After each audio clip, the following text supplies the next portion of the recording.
hello. Shalom, shalom. Let me give you guys some time here.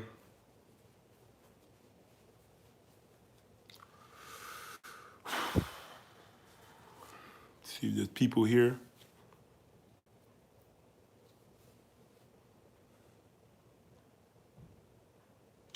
If anybody can hear me.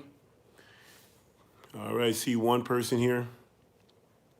If you can hear me, just tell me because I'm kind of in my office, but usually I have some issues in this area here. But if you can hear me, can you just give me an 8 for great? I can hear you, brother. How's the stream coming, James? Since you're there, is the stream coming in? I'm moving. All right, 8 for great. All righty. Well, guys, I hope this is not long, but I just wanted to give you guys an update since I've been, it's been 2 days since I've been tased, handcuffed. I can't say I was locked up because they just had me wait till I got bond. I wasn't even, what they call it, they didn't even check me in where you take the picture. So I didn't even get to experience the whole picture, profile, things of that nature. So it's just like they had me here. The bond was about $300.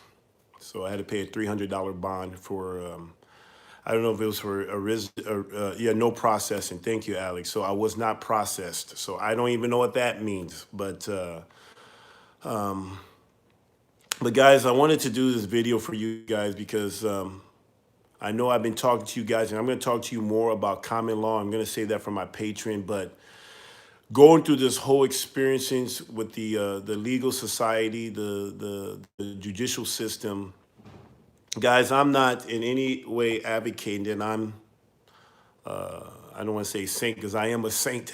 I am more of a saint today than I've ever been. But I'm not in no way saying that I was a person when I was growing up was perfect. You know, I got spankings from my dad. I got in trouble at school, but it usually had to do with just misunderstanding. I got made fun of. I was the guy that got picked on, you know. Girls didn't like me. I mean, I know what it's like to be the ugly duckling. I know the ugly duckling story like it's tomorrow. And by the grace of Yah, I was able to find a gift. I was good at playing the game called football. I wasn't your big man on campus. I wasn't the big man, or whatever they call it, the jock. Actually, most people probably didn't even know I played Pop Warner football. They didn't know I played high school ball. The days that we were supposed to dress with our jersey on the Friday or something, I didn't even. I just wore my tie. I did what I was supposed to do, but no one knew I played football. You know, it wasn't until my senior year I became Defensive Player of the Year for the Los Angeles Times, and I got an award, and I was on the cover of Newsweek. And it was the first time that I experienced something that I never experienced in most of my life, you know, because I wasn't the popular kid on the block, and I'm using the term kid on the block. But I was not popular. So I understand what it's like to be the little guy, I guess. I know what it's like to be at the bottom. I know what it's like to be made fun of, picked on. That was me. That was my experience growing up. And I remember that one week when I got on the cover of Newsweek, I was part of a program called Food from the Hood. And it was right after the Los Angeles riots. I was part of a group called Food from the Hood, and we did some good stuff, you know, trying to show that something good can come out of the thing. Hey, shalom, Brother Tony. But just wanted to show that something good can come out of the hood. And so I was a part of that group, and it was 40 of us at that time. And because I looked like Michael Jordan, you know, I had my head cut, and the other girl, and they created a scene, and I got picked. I just showed up every time. Every time they had a photo shoot, I showed up because we were told to show. It was nothing special. I just showed up.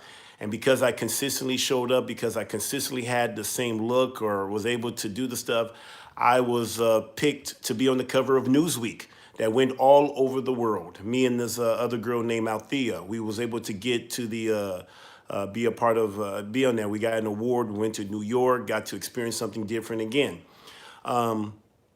So I remember during that week, I mean, girls was coming up to me. People, all of a sudden, I mean, I experienced what they call it, being famous, I guess, being, whatever you call it, popular for a moment.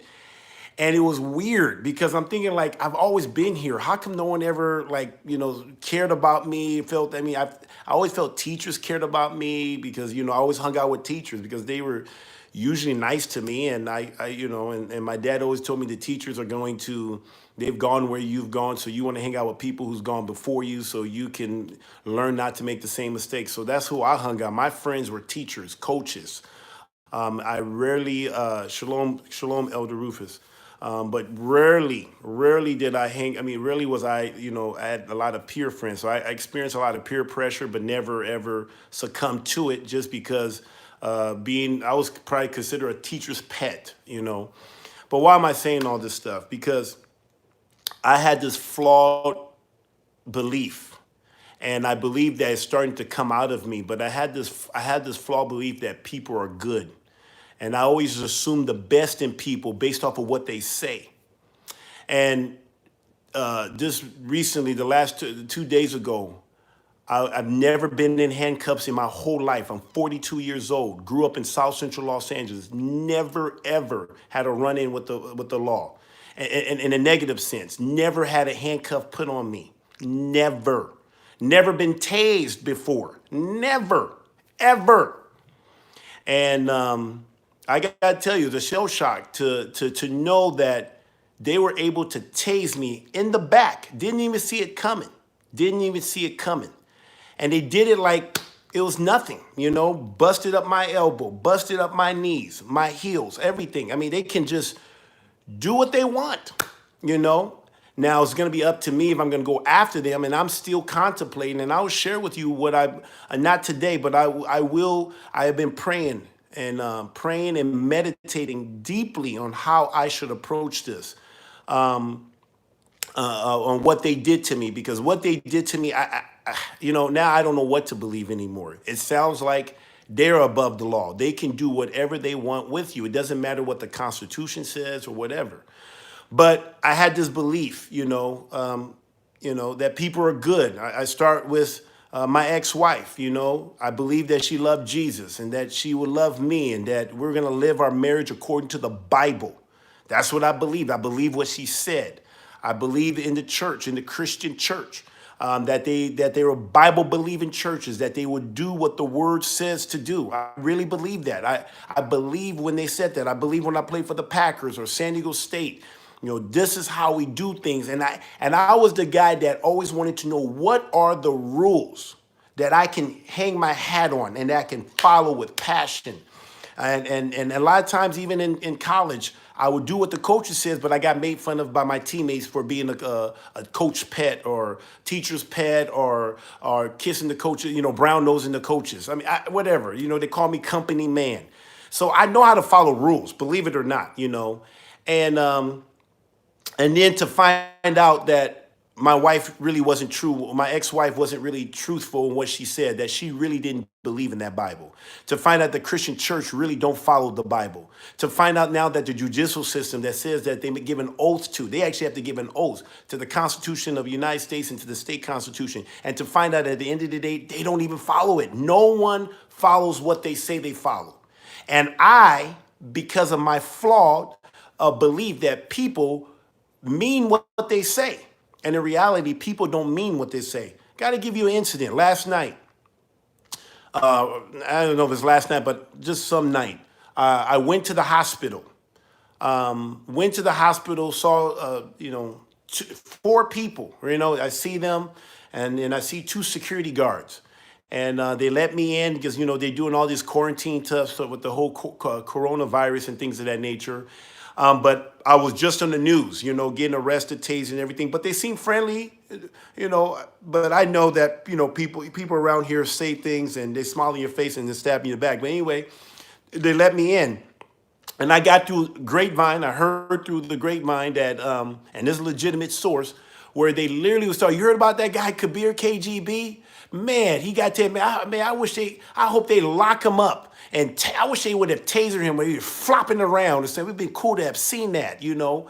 And I'm thinking to myself, like, wow, no one even know what's going on. Everybody just, and they're talking about Brother Jordan, Brother Ryan, saying, I hope they just locked him up. And thinking to myself, how am I going to get real justice here in Green Bay, where I'm hated by all people? All people that they're not commandment, they hate me.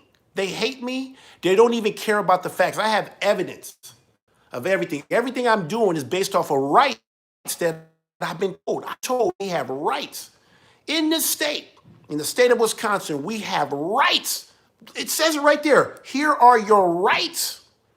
And then we got the Constitution. Here are your rights. And I'm standing on those, believing that these rights are real and true. And just to find out at the end of the day, we have no rights, or they're at least not supporting the Constitution. Let me tell you what the Constitution is not something for me. It's actually a contract between the people and the government officials. That's what the Constitution is. They're the one that gives an oath. It's a one-sided. They said, hey, we are going to support this Constitution. It is the public servant is the one that latches themselves to the Constitution and saying that they will uphold or support the Constitution, whatever office that they're in. So it's not something for me. It just tells me you can be assured that the public servants will not infringe, prohibit your rights. They would not make any laws that goes against your rights. We recognize these are rights that are given to you by the Almighty God, they will say. And so I believe it. I literally am believing that, okay, I have rights. But now when I stand on those rights, now they taser me in my back. They put me into captivity and treat me like a slave and wonder, what did I do to be treated like this? And I'm just standing right. When you're dealing with the judge the whole time will sit there and act like he's actually listening to you, considering the facts. You know, this is what you're thinking. You're thinking the judge is listening, considering the facts, using the law that he has, and trying to adjudicate matters. And then you find out at the end of the day, he's just acting. He's just an actor, literally acting. And then after that, after you say all that you say, you feel that you've been heard. It's really a feeling. You feel like you've been heard. They come up with their judgment with no rhyme or reason. Are you gonna sign or not sign? Boom, put them up 6 months. It went from 30 days to now 6 months until he signs. Is this not extortion?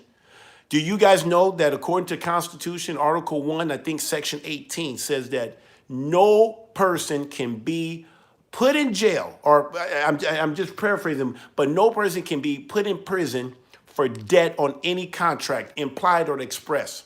But guess what? I was put in jail. I was locked up. I was in prison, and I wasn't going to get out until I signed over my IRA. That's what it is. I'm trying to understand. What did I sign a contract in that divorce decree or whatever, that marital settlement? Did I give up my rights that I wasn't told of? I didn't mean to give up my rights. So these are the stuff that you believe in and so what I'm starting to really get crystallized in my head, especially getting tasered in my back, never been tasered, man, it's not a good feeling, is that people don't say what people say doesn't matter. It's really what they do. Watch their footwork. You know, you got Brother Israel, Michael Israel, always talking about watching their footwork. And now this has changed how I do things. This has changed how I look at people. Now, it doesn't mean that I'm gonna look at you, but I'm not gonna automatically just open up to you. And that's where I flawed. I mean, I was the guy that did good because in my mind, even the things I've done bad. I remember one time, just to tell you guys, I did somebody dirty. And it was in college. I remember this girl, I thought because she had money, she gave us a table. We said we were a pair, and I knew we were gonna be leaving, and I wrote her a bounce check, knowing it was gonna bounce because I was gonna be leaving. And I'm thinking, oh, she got money, who cares, right? And it wasn't until maybe years later, maybe 2 or 3 years later, somebody brought to my remembrance, man, you did that girl dirty. And I'm like, yeah. And I could, and all of a sudden I'm a Christian now. And this is before, that was before I was a Christian. But when I became a Christian, I said that was wrong. And I repented. I literally was trying to find out what is this girl's address. I didn't remember exactly how much I owed her, but I tried to guesstimate, maybe it was 100. I said, you know something, I'm gonna give her 5 times as much as what I stole from her. And I think I gave her 5 times as much as what that number, I think maybe 500, 600, whatever the case, and sent it to her. I think she cashed it, if I remember correctly. But I try to make a wrong right by, once it was brought to my attention immediately. And I've been like that ever since I became a Christian in 2000, September 26th of 2000. I've always tried to treat people right, try to do right by people, by law enforcement, by my teammates, by my what I thought was brothers and sisters in the faith. I always try to do it. And it just blows me away that that's not normal for people to do what they say they're going to do. It's not normal for people to be honorable. It's actually rare. You are actually rare. If you actually do what you say you're going to do, it's rare. And so I think the reason why I have a liking to Straightway Truth Ministry and Pastor Dow is because for the first time in my life, outside of my family of origin, I'm around a group of people that do what they say they're gonna do. And you can see it. It's not even necessarily what you hear, it's what you see. And it's very attractive because I know what I'm getting. Even if I've even seen judication. I've seen how they judicate matters. My goodness. I mean, Straightway will put the judicial system to straight shame in how they judicate matters. If I wanted anybody to judge the world, I would rather want the saints or the elders and the pastor to judicate the matters. They will do a better job than any judicial system in the world. You can take the Supreme Court. The Supreme Court has nothing on Straightway when it comes to adjudicating matters because they do it righteously. They take a lot. I mean, you can see how they actually take into consideration the law, then the mercy of the law. I mean, you see it. It's off the chain. But we, the people of Yah, are supposed to be able to adjudicate the matter because we're going to be judging angels. And that's why Yah says, do not go to the law, to the unjust, because they can't adjudicate matters. They're wicked. They're wicked. So I think, when Jesus said, there's no one, when the rich man came to Jesus and told him, he says, you're a good teacher. He says, no one is good but Yah alone. Yah is the only one that's good. And that's a true statement. And I just want to tell you guys that I'm telling you, you can't get any innocent, maybe somebody could do better than me, but I really did not do anything wrong. But now I'm being treated like a convict. You got people literally looking me in my face and wishing me bad. I mean, what kind of sickness is this? Is where people literally saying they wish they saw me flopping around. It's like they get it. And these are white folks up here, whatever you want to call Caucasian, whatever. These are people that would literally smile in your face. And then hey, hi, have a nice day. And deep down, they wish ill will towards you. And so it's weird because now I know this. I can't walk around believing when people say something to me that they're really truthful. So all I got to do is just, I guess, pretend like, hey, how you doing? And just know they don't like me. If they're not a commandment keeper, if they're not a believer in Yeshua HaMashiach, Jesus the Christ, then there's no way they can love me. They're going to hate me just like they did to Jesus. And so I just want to share that with you guys, that I can honestly say we're going to change our strategy on how we're going to approach this. But the biggest thing is we got to come out of her, my people. You're not going to find justice in these people. These people are wicked. But I am going to be changing my strategy so that we can get out quickly, because staying in this system is not good. These people, the next time, there's certainly racists up here, up north, but there's hidden, Elder Rufus, the racism up here is covert. See, down south is overt and you can see it and you know how to act. Up here, they make you think they're not racist, but they're very racist. I mean, it's Milwaukee, I think, from what I hear, is very clear. But up here in Green Bay, Brown County area, where I've experienced, and even Pulaski, they are very, very, very racist. but they hide it. That's the difference. I mean, I got neighbors, and I bet you they will sit there and they will act like the most. That's what sold me on Green Bay. That's what I made this my home. I thought like, man, this is like living Mulberry. I thought this was like Leave It to Beaver type of thing. I'm like, man, this is better than LA. That's why I made this my home. I thought this was a great place to raise my family, to rear my family, and to be able to live a long life and live at peace with all my neighbors. And then the whole time they're looking for my downfall. They hated the fact that I was wealthy. They hated the fact that I had sons and daughter. They hated the fact that I had a beautiful family. And it created envy and jealousy to the point that they helped to destroy my family. In here, this is where I found Jesus. This is where I got married. This is where I had all my sons and daughter. And this is where I got divorced and destroyed by these people that I thought was good because they came off good. They sounded good, So I just want to let you guys know I can't imagine anything I can do better. At the end of the day, the judicial system is corrupt. They do not, they will not abide by the very thing they say that they will. It doesn't matter what type of oath they have. I brought that up. It doesn't matter. At the end of the day, the legal society has a monopoly on the sorry, you guys know what I'm saying, the judicial system here, the legal society. So every time you sign something, you're contracting with the legal society. I just want to urge you, do not sign things. Stop signing things, stop consenting to things. Be very vigilant on what you sign. Read it. I just signed a HIPAA. When I went to the hospital, I signed something called HIPAA, privacy. It's supposed to be something about privacy. But I wasn't going to sign it, but I signed it because I checked myself in. And guess what? In the HIPAA form, it says it'll keep all your privacy private. It's only going to go between this and this and that. But in there's a clause. They can give it to the law enforcement. They can give it to the federal, state, and local government.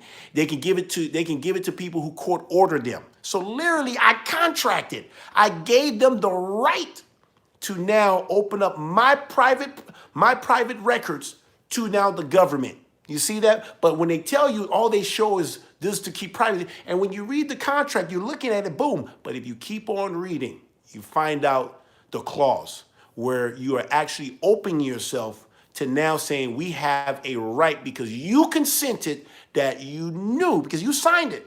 And we gave you a planted. It's up to you to read it. And you signed it, you got it. And you signed that it's okay now for the federal, state, and local government and court order to be able to get your private record.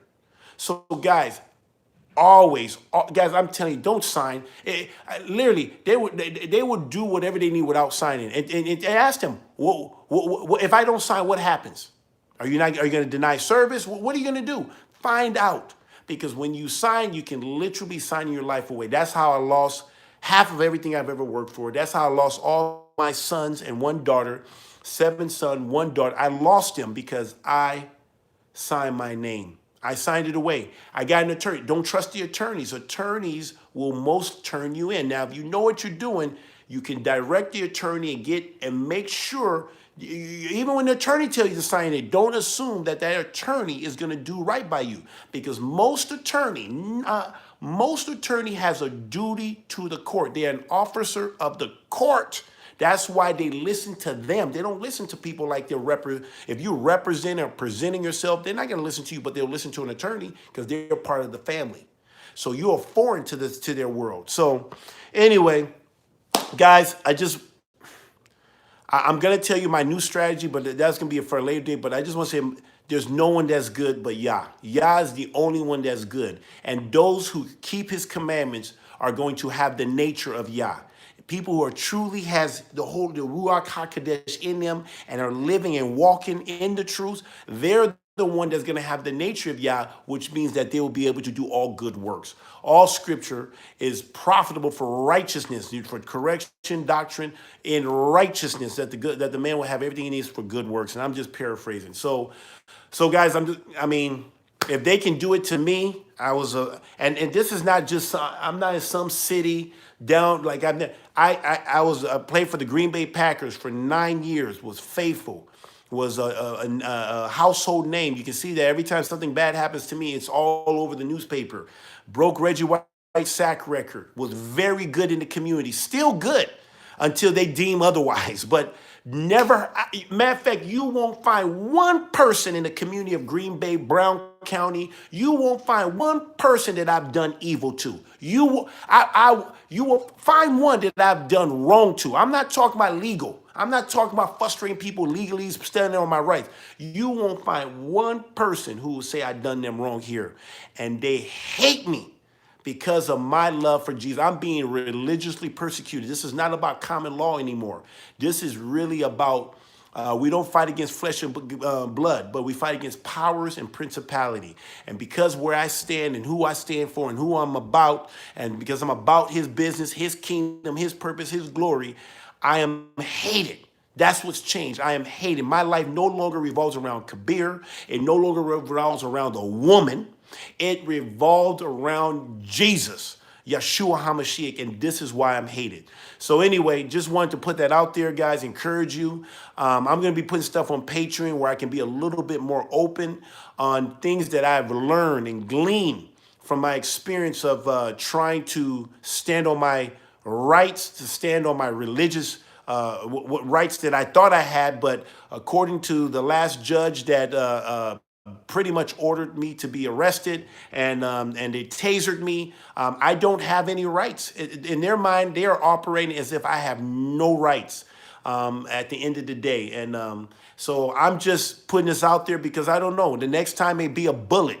I mean, if they can taser you in the back with no warning, then the next time they can shoot you and say they shot me because of fear. And I was sitting down, by the way, sitting down, and I got shot in the taser in my back. So guys, I'm working on that Patreon. And literally, I have videos actually. I have videos. We just got to get it going. So I'm gonna get on Brother David to start this Patreon so I can be very intimate and just real, because I don't want to put all my stuff out there unless they pay for it. But I just thought, just in generally, guys, there's no one that's good. If no one is keeping the commandments of Yah, it's a good chance. It's 100% chance they're wicked and they're evil. Matter of fact, I'll end on this one. 1 John chapter 2, verse 3 to 4 says, you know that you know him, meaning Jesus, if you keep his commandments.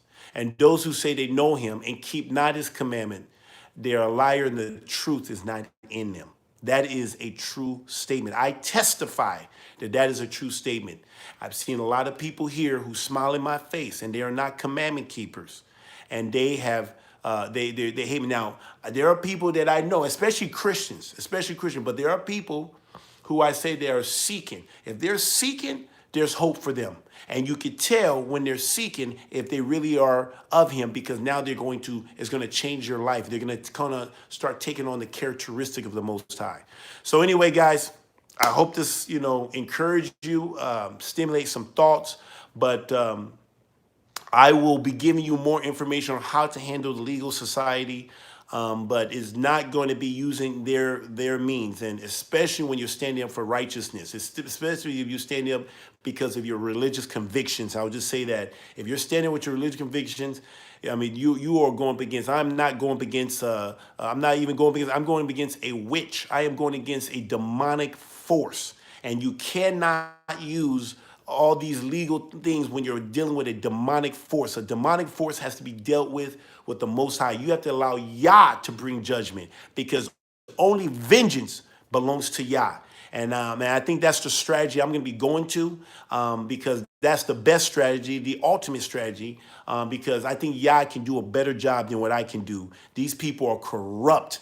And for me to try to use their means to try to bring justice, it's not going to, I have no faith that these people are going to do right. They literally tase me. Even if I pursue them, I really believe I can pursue them and they will throw it out of the court. No one is going to support me for me bringing what these people are corrupt. And especially these are white judges too. Maybe if they're a black judge doing this stuff, they will remove a black judge. That I've seen. But if it's a white judge doing this to a black man, And I'm just using the word for the thing is I believe I have huge skin.